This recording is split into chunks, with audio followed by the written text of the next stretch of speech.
샬롬, 4월 3일 금요일입니다. 오늘 함께 나눌 말씀은 마태복음 8장 23절로 27절까지의 말씀입니다. 마태복음 8장 23절로 27절까지의 말씀입니다. 배에 오르심에 제자들이 따랐더니 바다에 큰 놀이 일어나 배가 물결에 덮이게 되었으되 예수께서는 주무시는지라. 그 제자들이 나와 깨우며 이르되 주여 구원하소서, 우리가 죽겠나이다. 예수께서 이르시되 어찌하여 무서워하느냐, 믿음이 작은 자들아 하시고 곧 일어나사 바람과 바다를 꾸짖으시니 아주 잔잔하게 되거늘 그 사람들이 놀랍게 여겨 이르되 이가 어떠한 사람이기에 바람과 바다도 순종하는가 하더라. 아멘. 오늘 본문 말씀은 예수님께서 바람과 바다를 잔잔하게 하신 사건입니다. 이 사건은 마가복음과 누가복음에도 기록되어 있는데 예수님께서 제자들을 훈련시키시려는 의도를 가지고 배에 오르셨다는 것을 알 수 있습니다. 왜냐하면 본문의 바로 앞부분인 18절로 22절까지의 말씀에서 제자가 된다는 것에 대하여 말씀하셨기 때문입니다. 한 서기관이 나와서 예수님께 말했습니다. 선생님이여, 어디로 가시든지 저는 따르리이다. 그러자 예수님께서는 여우도 굴이 있고 공중에 새도 거처가 있으되 인자는 머리 둘 곳이 없다라고 말씀하셨습니다. 제자 중에 또 한 사람이 예수님께 와서 주여, 내가 먼저 가서 내 아버지를 장사하게 허락하옵소서라고 요청했습니다. 그때 예수님은 죽은 자들이 그들의 죽은 자들을 장사하게 하고 너는 나를 따르라 라고 말씀하셨습니다. 예수님을 따르려고 하는 자는 머리 둘 곳도 없을 정도로 자신을 희생할 줄 알아야 하고 또한 자기의 생활에 얽매임이 없어야 함을 말씀하신 것입니다. 그리고 오늘 본문 23절은 배에 오르심에 제자들이 따랐더니 라고 되어 있습니다. 그러니까 예수님을 따라서 배에 오른 제자들은 정말 주님이 가시는 곳이면 어디든지 따라가겠다고 하는 각오와 결단을 가지고 배에 올랐다는 것입니다. 그런데 너무나 기가 막히게 어디든지 주님을 따르겠다고 결심하고 배에 오르자마자 풍랑을 만나게 되었습니다. 24절 말씀입니다. 바다에 큰 놀이 일어나 배가 물결에 덮이게 되었으되 예수께서 주무시는지라. 여기서 바다는 갈릴리 호수를 의미합니다. 워낙 호수가 크고 넓어서 갈릴리 바다 혹은 디베랴 바다라고도 불리는 곳이었습니다. 예수님과 제자들은 반대편으로 건너가기 위하여 배를 탔습니다. 그런데 그 배에 타자마자 큰 놀이 일어났던 것입니다. 큰 놀이라는 말의 헬라어는 세이스모스 메가스라는 말입니다. 엄청난 파도와 물결을 의미합니다. 세이스모스는 지진이라는 뜻이고 메가스는 큰, 엄청난이라는 뜻인데 메가톤이라는 말이 바로 헬라어 메가스에서 나왔습니다. 어떤 상황 속에서도 끝까지 주님을 따르기로 결심하고 배에 오른 제자들이 제일 먼저 만난 것은 다름 아닌 큰 풍랑이었던 것입니다. 마찬가지로 우리의 인생 가운데에도 이러한 풍랑이 있을 수 있습니다. 우리가 예수님을 믿고 주님의 말씀을 따라 살겠다고 결단한 그때에 주님은 우리를 훈련시키십니다. 인생의 고난과 같은 큰 바람과 풍랑을 만나게 하셔서 정말 나를 따를 수 있느냐, 내게 주어진 십자가를 견디고 감당할 수 있겠느냐고 물어보십니다. 하나님의 뜻대로 예수님의 제자로 살아가기로 결단한 우리 성도들에게 우리가 정말 주님을 믿고 따를 각오가 되어 있는지, 어디든지 주님과 함께 갈 준비가 되어 있는지 시험하시고 훈련시키시는 것입니다.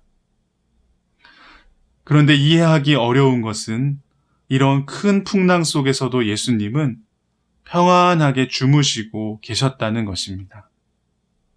본문 24절의 말씀 마지막 부분은 예수께서 주무시는지라 라고 기록하고 있습니다. 또 마가복음에서는 고물에서 베개를 베고 주무셨다라고 기록하고 있습니다. 제자들은 두려움에 빠져 죽게 되었다고 난리가 났는데 예수님은 아무 일도 없는 듯 평온하게 주무시고 계신 것입니다. 이것을 어떻게 이해해야 할까요?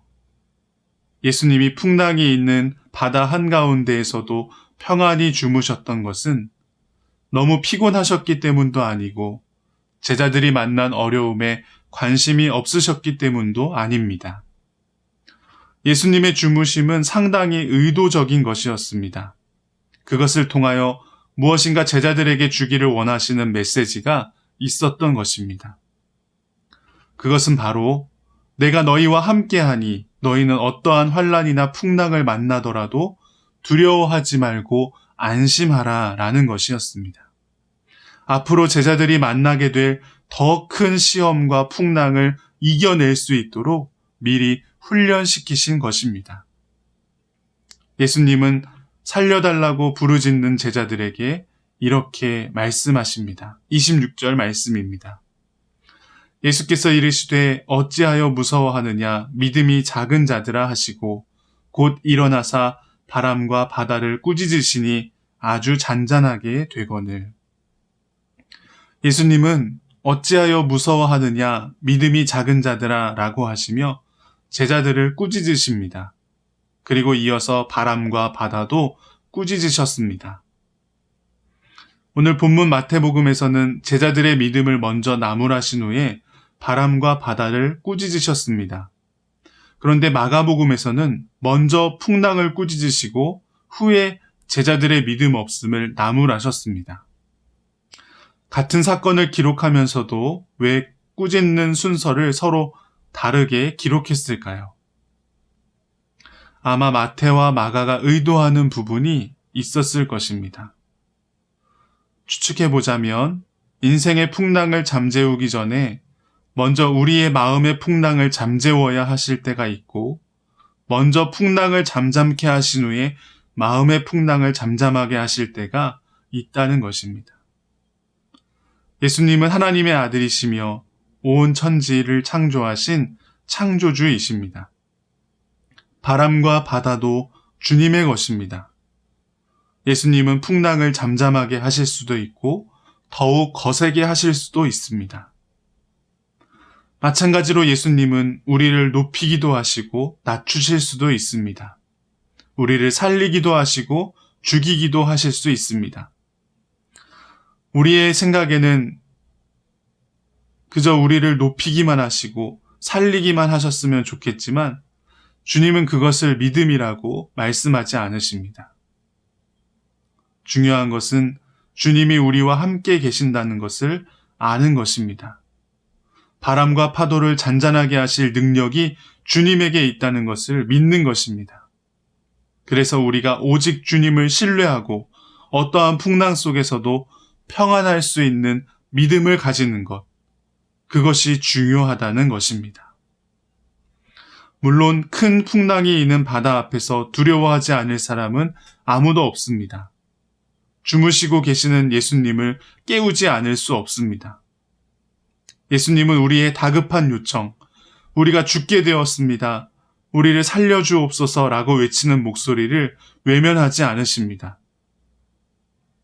그러나 주님께서 우리에게 원하시는 더 큰 믿음은 큰 풍랑 앞에서도 주님이 함께 계심을 알고 담대할 수 있는 믿음과 용기인 것입니다. 예수님의 꾸짖으심에 바람과 바다는 아주 잔잔하게 되었습니다. 당연히 제자들은 놀랄 수밖에 없었습니다.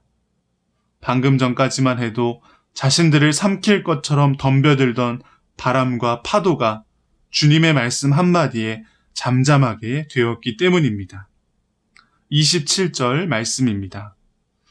그 사람들이 놀랍게 여겨 이르되 이가 어떠한 사람이기에 바람과 바다도 순종하는가 하더라. 여기에서도 앞에서 말씀드린 메가스라는 단어가 사용되었습니다. 그 사람들이 놀랍게 여겼다라고 할 때에 놀랍게 라는 말이 바로 메가스라는 말입니다. 이것이 우리에게 주는 은혜는 풍랑이 크면 클수록 고요함도 크다는 것입니다. 고난이 클수록 장차 우리에게 주실 영광과 위로가 크다는 것입니다. 지금 당장은 너무나 두렵고 눈앞에 있는 풍랑이 너무 커 보이지만 주님의 말씀 한마디면 그렇게 크고 두려워 보였던 풍랑도 사실은 아무것도 아니었음을 알게 된다는 것입니다. 믿음이 작은 사람들은 어려움이 있을 때마다, 시련에 부딪힐 때마다, 고난의 한가운데 서 있을 때마다 왜 내가 이런 어려움을 당해야 하는지 그 이유를 묻습니다. 그러나 성경은 왜 주님을 따르겠다고 결단한 제자들에게 갑자기 풍랑이 다가왔는지에 대해서는 침묵하고 있습니다. 그 대신에 주님이 그들과 함께 계셨고 주님의 말씀에 바람과 파도가 순종하였다고 말씀하고 있습니다. 우리 인생의 풍랑과 시련의 자리에도 예수님께서 함께 계신다는 것입니다. 예수님께서는 우리가 시련을 당하고 풍랑을 만날 때 고아와 같이 우리를 버려두지 않으십니다. 우리를 혼자 두지 않으시고 우리의 인생 항로에 늘 동행하여 주십니다. 또한 예수님께서 배에 오르신 이상 예수님이 우리 인생의 선장이 되어 주십니다. 큰 파도가 일고 바다가 넘칠지라도 두려워하지 않을 것은 우리의 선장 되시는 주님께서 우리와 함께 계시기 때문입니다. 그러므로 우리는 이렇게 기도해야 합니다. 주님, 빨리 일어나셔서 이 바람과 파도를 잠잠하게 하여 주세요. 라는 기도가 아니라 주님, 이 큰 풍랑과 어려움 속에서도 주님이 우리와 함께하고 계심을 알게 하여 주옵소서라고 기도해야 하는 것입니다. 사람들이 예수님을 보면서 놀랍게 여겼던 것은 이가 어떠한 사람이기에 라고 하는 질문이었습니다. 예수님은 어떤 분이신가? 바람과 바다도 순종하는 하나님의 아들이시다 라고 하는 사실. 우리가 정말 중요하게 붙잡아야 할 메시지가 바로 여기에 있는 것입니다. 그러므로 우리는 주님이 어떤 분이신지를 깊이 묵상해야 합니다. 오늘 우리는 주님을 어떠한 분으로 믿고 있습니까? 여러분은 인생의 큰 풍랑이 일 때에 무엇을 바라보고 계십니까? 바라기는 하나님께서 우리에게 큰 믿음과 용기를 주셔서 어떠한 풍랑과 어려움 속에서도 주님을 바라보고 평안함을 누릴 수 있게 하여 주시기를 간절히 소망합니다. 기도하겠습니다. 하나님, 인생의 큰 풍랑 앞에서 두려워하고 있는 우리들을 불쌍히 여겨 주옵소서. 코로나 바이러스로 인해 모든 사람들이 두려워하고 있습니다. 그러나 이때에도 주님이 우리와 함께하고 계심을 믿습니다. 바람과 파도를 꾸짖어 잠잠하게 하시는 주님을 바라보게 하여 주옵소서. 어떠한 풍랑과 어려움이 있더라도 낙심치 말게 하시고 온전히 주님을 신뢰하게 하옵소서. 큰 풍랑 뒤에 주실 놀라운 평안을 바라보게 하시고 현재의 고난과 어려움을 기도하며 이겨내게 하여 주옵소서. 우리 주 예수 그리스도의 이름으로 기도하옵나이다. 아멘.